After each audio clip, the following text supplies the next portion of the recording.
और मंदिर में जब दीप प्रज्वलित करो, उस समय पर जब मंदिर में दीप लगाएं और मंदिर में जब दिया प्रज्वलित करें, अगर गोल बाती है तो वो तो दिए के बीच में ही होगी, फूल बाती है तो वो दिए के बीच में होगी।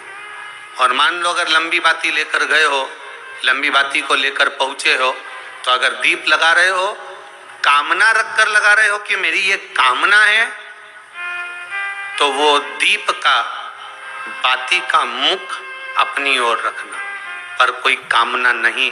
हम भगवान को केवल इसलिए रिझा रहे हैं कि मेरा भोलेनाथ मेरा भंडार भरे और मेरे घर में सुख समृद्धि दे। तो दीप की बाती का मुख भगवान की ओर होना चाहिए, कि हमने तेरे भरोसे पर छोड़ दिया। अब हम किसी से नहीं पूछेंगे कि हमें क्या करना है, ये दीप की जो बाती का मुख है वो आपकी ओर है। अर्थात मेरा जो जीवन है, मेरा जो संपूर्ण परिवार है, मेरा जो कुटुंब है, मेरा जो कबीला है, मैं जिस घर में निवास करती हूँ, मैं जिस घर में रहता हूँ, उस घर का संपूर्ण कारभार सब तुम्हारे भरोसे पर है। तो बाती का मुख कहाँ हो गया? भगवान की ओर हो गया।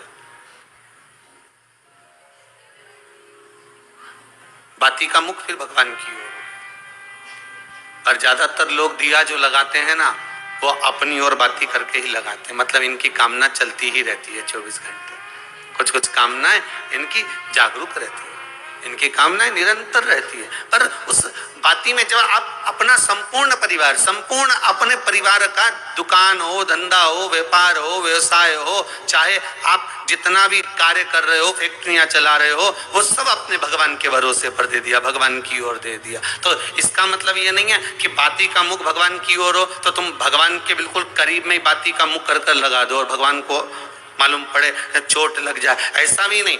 जब भी दिया लगता है, आप बहुत ध्यान देना महाराज, अगर भगवान जिस स्थान पर बैठे हुए हैं, अगर दिया हमको रखना है, भगवान जहां विराजमान है, दीप जब भी रखा जाता है भगवान के सामने, तो अपन जहां विराजमान है उससे भगवान और अपने बीच में कम से कम 2 बीता की दूरी तो होना ही चाहिए, जिससे भगवान को भी चोट ना लगे, भगवान को भी घात ना लगे। तुलसी महारानी को जो दिया लगाया जाता है, वो तुलसा महारानी से दूर लगाना चाहिए। तुलसी के क्यारे में दीप लगाने का प्रमाण नहीं है कि तुम तुलसी के क्यारे के अंदर दिया लगाओ।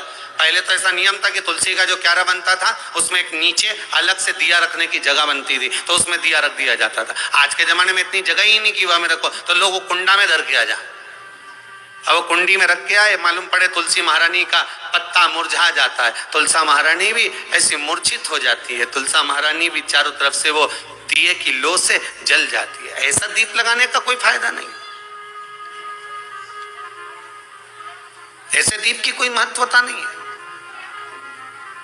किसी को कष्ट देकर, किसी को परेशान कर कर, देवता हो चाहे आप हो, आप किसी को कष्ट देकर, किसी को परेशान कर कर अगर भजन कर रहे हो तो उसका कोई सुख नहीं है हमारा, उसका कोई आनंद नहीं है। किसी को भी कष्ट देकर अगर आपने भजन भी किया, यज्ञ भी करा, दान भी करा, पुण्य भी करा, सत्कर्म भी करा, भजन भी करा, उसका कोई कि हमारे मन को आज अशांति है, आज मेरा बड़ा सा कोई काम अटक गया है, मेरा बेटा आज परीक्षा देने के लिए गया है, आज मेरे बेटे को इस परीक्षा में पास होना चाहिए, आज मेरा पति गया है, उसकी नौकरी लगना चाहिए, मैं बड़ी दुखी हूँ, सब दूर माथा टेक लिया, सारे संसार में होकर आ गए, सबसे जाकर निवेदन कर लिया, जब हार गए तब किसी शंकर के मंदिर में एकांत में बैठ जाना, 1 लोटा पानी चढ़ाकर, 5 बेलपत्र चढ़ाकर, 1 चावल का दाना शिव को समर्पित कर कर एकांत में बैठकर शंकर को निहारते हुए श्री शिवाय नमस्तुभ्यम का जाप करना, अपने दिल की बात उससे कह देना। जब वो एकांत में बैठा हो, कोई नहीं हो मंदिर में, तब तुम बैठना, उससे कहना आज मेरा पति नौकरी के लिए गया है, मैं जानती हूँ कि मैं हो सकता है पाप कर्म करा, पूर्व में क्या क्या करा अपने को क्या मालूम, हो सकता है मेरा पति भी पूर्व में कोई कर्म विकार करा होगा, सारे जगत में धक्के खा लिया, सारे दुनिया भर में घूम कर आ गए, पर मेरे बाबा अब कहीं पर नहीं जाऊंगी, आखिरी है तू और तेरा द्वार, अब नहीं छोड़ूंगी। और उस बाबा से निवेदन कर कर जाना, 8 दिन 15 दिन इंतजार तो करो। उस बाबा से बोलने के बाद एक टेबलेट भी खाते हो तो थोड़ी देर बाद असर करती है, तो थोड़ा इंतजार तो करो उसको बोलने के बाद, भटकना मत ही। उसके दरवाजे पर जाने के बाद भी अगर काम नहीं हो तो समझ लेना कि हमारा कर्म कुछ ज्यादा गड़बड़ होगा लगा है, अभी समय लगेगा। भटकना मत ही, नहीं तो इनके छोड़ के दुनिया के लोग तो बड़े भटकते हैं। पहले राम जी के पास चले जाए, राम जी से काम नहीं बने, हनुमान जी के पास चले जाए, हनुमान जी से काम नहीं बने, ठाकुर जी के पास चले जाए, ठाकुर जी से काम नहीं बने, शंकर जी के पास चले जाए, शंकर जी से काम नहीं बने, तो कहीं दूसरी जगह चले जाए। मैं नाम नहीं लूंगा, तुम समझ जा।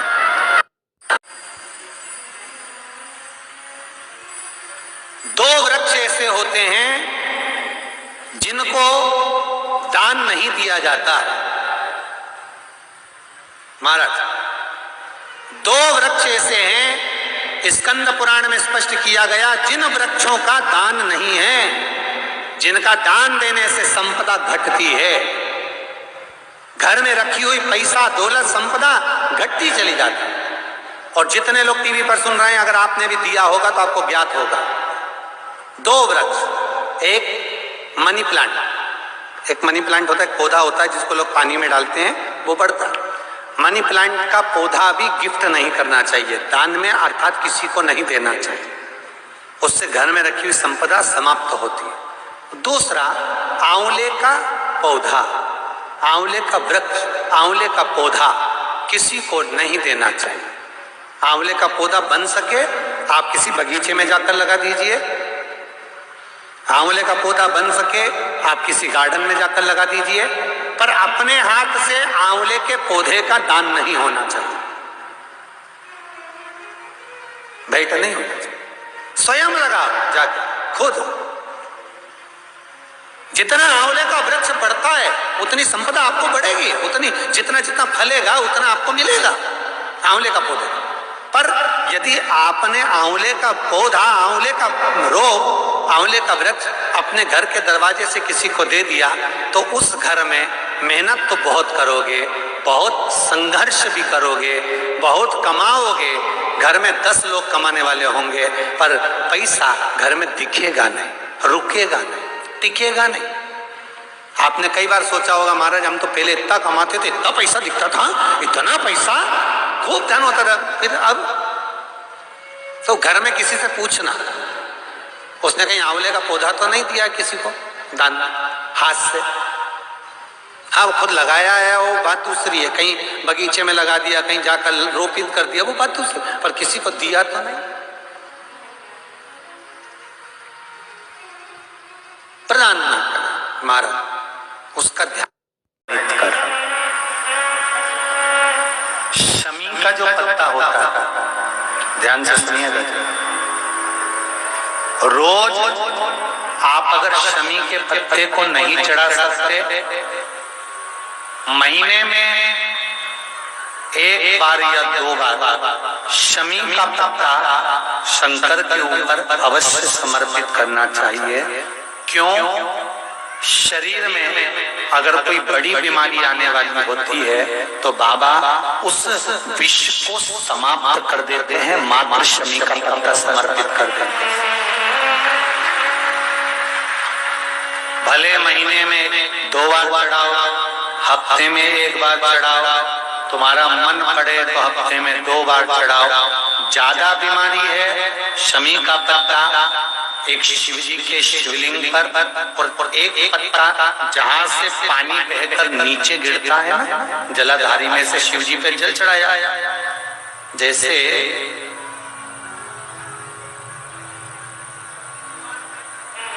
ये शिवलिंग, इस पर जल चढ़ाया तो ये पानी बहकर नीचे आता है, तो जहां गिरता है एक पत्ता शिवलिंग के ऊपर और एक पत्ता जहां से जल नीचे गिरता है वहां।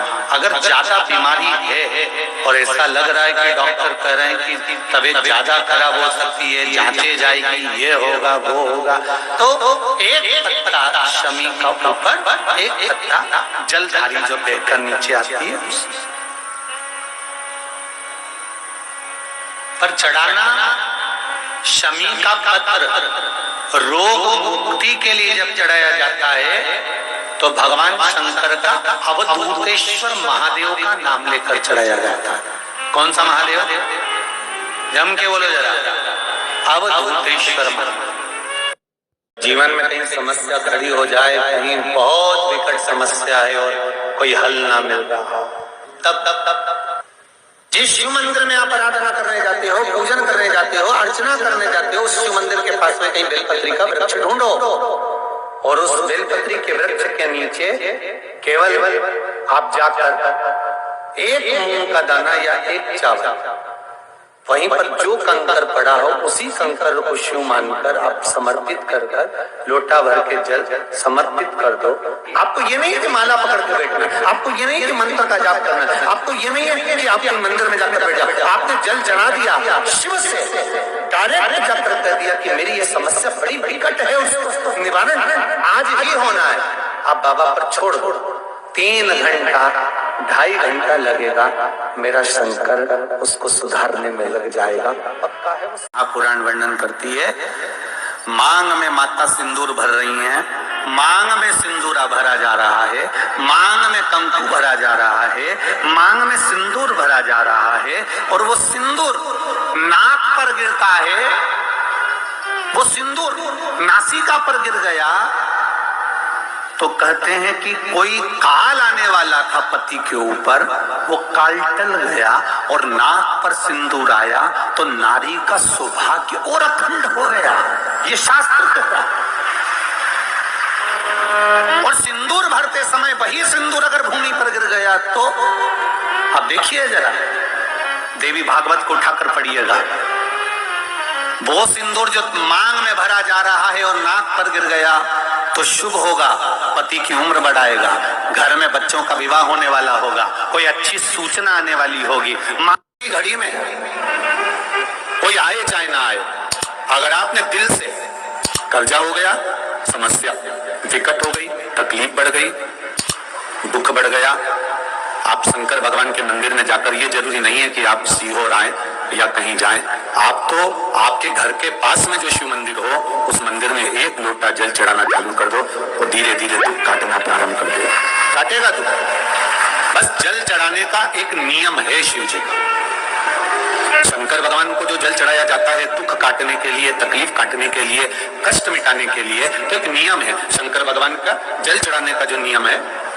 जैसे ये गौल जलाधारी है, यहाँ से पानी गिरता है, ये शिवलिंग है, ये दो जो भगवान का पानी जहां बहकर जाता है ये गोल में से, तो यहाँ जो स्थान है ये सीधे भाग पर गणेश जी विराजमान है, लेफ्ट भाग में कार्तिकेय जी है, बीच में एक मोटी सी लाइन होती है जहां अशोक सुंदरी है, ऊपर से जो बूंद बूंद पानी गिर रहा है वो शंकर भगवान की 5 लड़कियां हैं, जया, विषहरा, शामलीबारी, दौतली और देव। जहां गोल भाग है, जहां शिवलिंग रखा हुआ है, ये माता पार्वती जी का हस्त कमल है, जिसको पीठिका कहते हैं।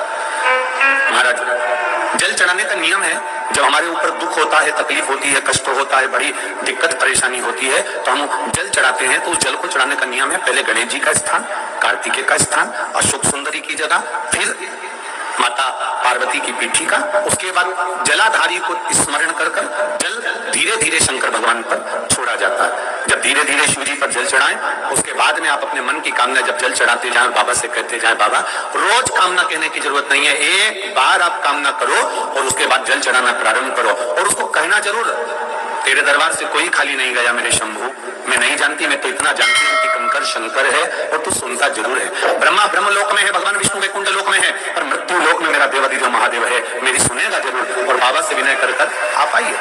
जल चढ़ाने का नियम, अगर दुख है, तकलीफ है, कष्ट है तो ऐसे चढ़ा दो, और अगर मन कर रहा है डायरेक्ट शिव जी पे चढ़ाना हो तो तुम्हारी मर्जी, उसमें मना नहीं। शिव तत्व किसको कहते हैं? शंकर का गुणगान, शिव का स्मरण, भगवान शंकर का मंत्र जाप किसको कहते हैं? ये वही समझ सकता है जिसके भीतर शिव समाया होगा। और एक विश्वास के साथ आप लोगों से कहना चाहूंगा, जितने लोग आस्था पर कथा सुन रहे हो, जितने फेसबुक यूट्यूब पर सुन रहे हो, और जितने लोग मालेगांव की ये पवित्र भूमि पर बैठकर कथा सुन रहे हो, आप दिल से उसकी कथा सुनना।